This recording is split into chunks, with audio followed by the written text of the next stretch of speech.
Good morning to all. Welcome all of you in the new class.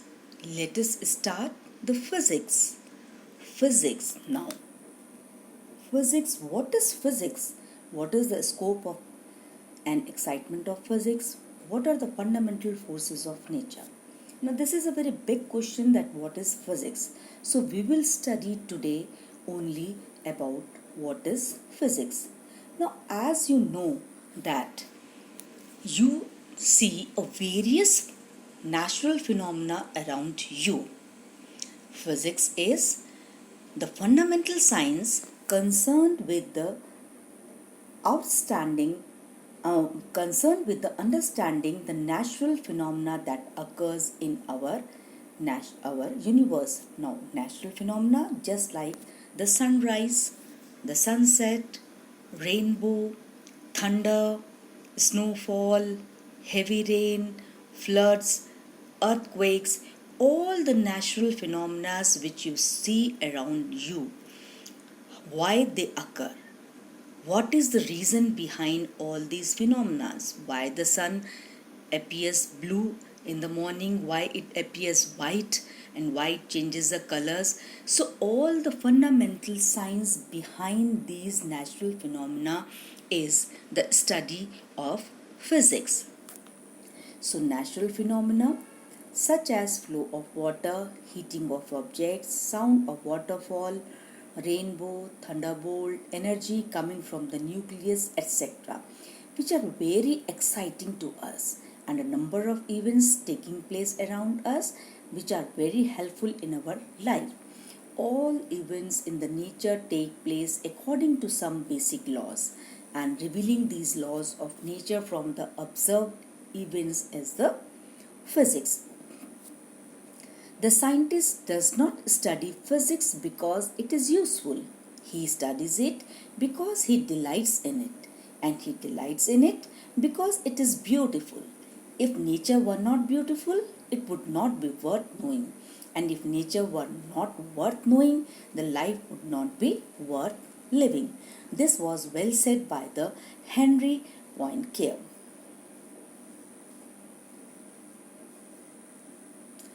Now, scope and excitement.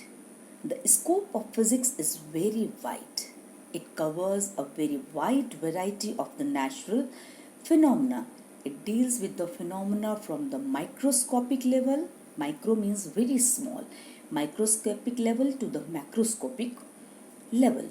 The microscopic domains includes atomic, molecules and nuclear phenomena, and the macroscopic domain includes phenomena of laboratory, terrestrial and astronomical scales. So the science scope of the physics is from the macroscopic to the microscopic, from very small to very large, like the terrestrial and astronomical physics. Now, excitement of physics can be seen in every field. Advancement of the technology has upgraded the entire scenario of entertainment, starting from a radio to the most advanced cyberpark. Communication system has been also dependent it ruled by bridging distant areas closure. Advances in health science which has enabled operations without surgery.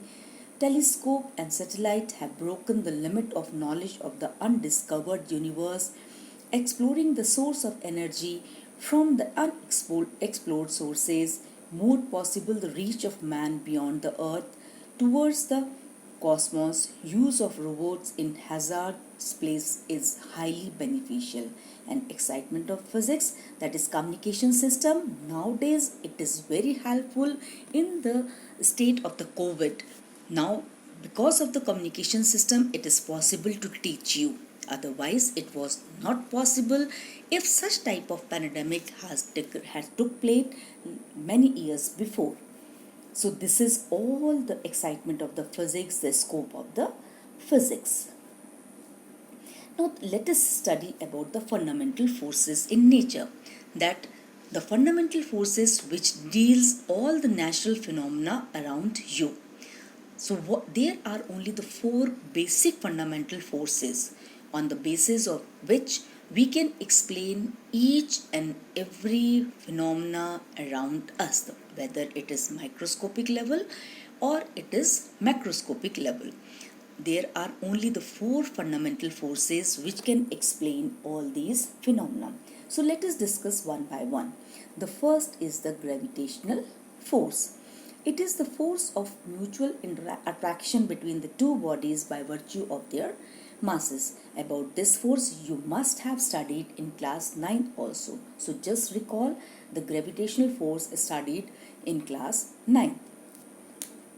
That is, the force between the two bodies is directly proportional to the product of the masses, that is F is equal to G m1 m2 upon r squared. This you have studied in class 9. So this is the fundamental gravitational force between the two objects or the two bodies by virtue of their masses. Now there are some properties of this masses, that is, it is universal attractive force, it is directly proportional to the product of the masses of the two bodies, it obeys inverse square law. Inverse square law means F is proportional to 1 upon R square. Inverse square law. It is long range force. Long range force means it can act between the two terrestrial objects, two planets, Sun and Earth. It is weakest force in nature. It is quite surprising that gravitational force is weakest force in nature. Now you can also feel it like this, that this force also acts between you and your book, you and your friend sitting nearby you and your mother sitting nearby you, but you do not feel this force because your mass is very less in comparison to the gravitational constant. G, value of the G is very small. On the basis of this, the value of this force is very small. It is the central force. Now what is the meaning of the central force? That it acts along the line joining the center of the two objects. Now suppose this is one object, this is another object, then the line joining the center of the two objects, one object, two object, line joining the center of the two objects, so it is a central force. It is a conservative force. Conservative force means the work done by these forces does not depend upon the path, it depends only the initial and the final positions. In detail about the conservative forces you will learn in the higher other chapters also. Now the second is the electromagnetic force. So it is the force acting between the two electric charges at rest. About the electromagnetic force you will study in detail in the next class. That is, the force between the two charges is proportional to the product of the charges and inversely proportional to the square of the charges, just like the gravitational force. That is, gravitational force is by virtue of the masses and electromagnetic force is by virtue of the two charges.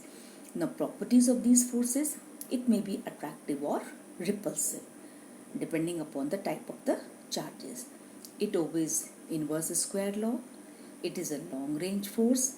Now the important thing, it is 10 raised to power 36 times stronger than the gravitational force.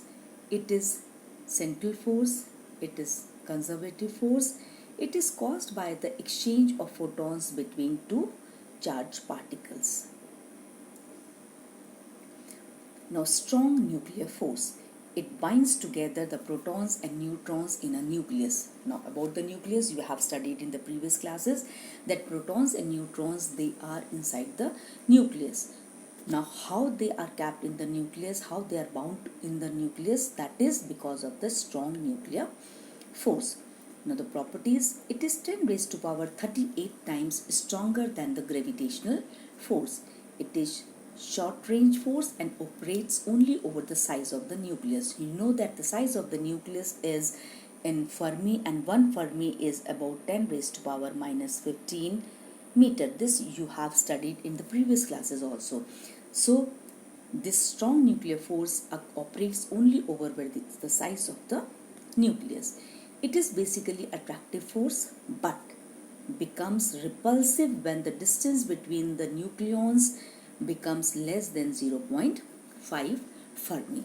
That is, when the distance becomes less than 0.5 Fermi, then the same force becomes repulsive. Otherwise, the proton they attracts each other, and when the distance between them is very very less, then it becomes repulsive. Otherwise what happens, अगर attractive है तो दोनों protons एक दूसरे के अंदर मर्ज होने की पॉसिबिलिटी हो जाएगी, but it does not happens in actually. So because of this nature of the strong nuclear force, that it becomes repulsive when the distance between the nucleons becomes very less. It is non-central, non-conservative force. It does not obey inverse square law. It has charge independent character. Charge independent character means it acts between the proton, it acts between proton and neutron, it acts between neutron, because neutron is a chargeless particle, proton is a positively charged particle. So it has charge independent character. It is caused by the exchange of the particles called pi meson. Now the weak nuclear force. It appears only between the elementary particles involved in a nuclear process such as beta decay of a nucleus. About the beta decay you will learn in higher classes, in class 12th also, in detail. At present it is enough to understand that inside the nuclear process some beta decay, alpha decay, gamma decay takes place. So the weak nuclear force appears only between the elementary particles which are involved in nuclear process such as beta decay of a nucleus. It is 10 raised to power 25 times stronger than the gravitational force. It appears only through a range of nuclear size. Any process involving neutrino and antineutrino is governed by the nuclear force. So neutrino and antineutrino, these are the small particles which appears or which produces during the beta decay of a nucleus. So the weak nuclear force is 10 raised to power 25 times stronger than the gravitational force. So on the basis of the gravitational force we can compare all the four forces. Gravitational force is the weakest force, then the weak nuclear force which is 10 raised to power 25 times stronger, then the electromagnetic force which is 10 raised to power 36 times stronger than the gravitational force, and then the strong nuclear force which is 10 raised to power 38 times stronger than the gravitational force. So all these are the four fundamental forces which governs all the natural phenomena, or in fact all the phenomena which are occurring around us.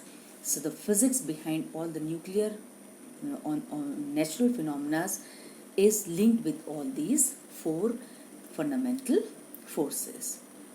So thank you.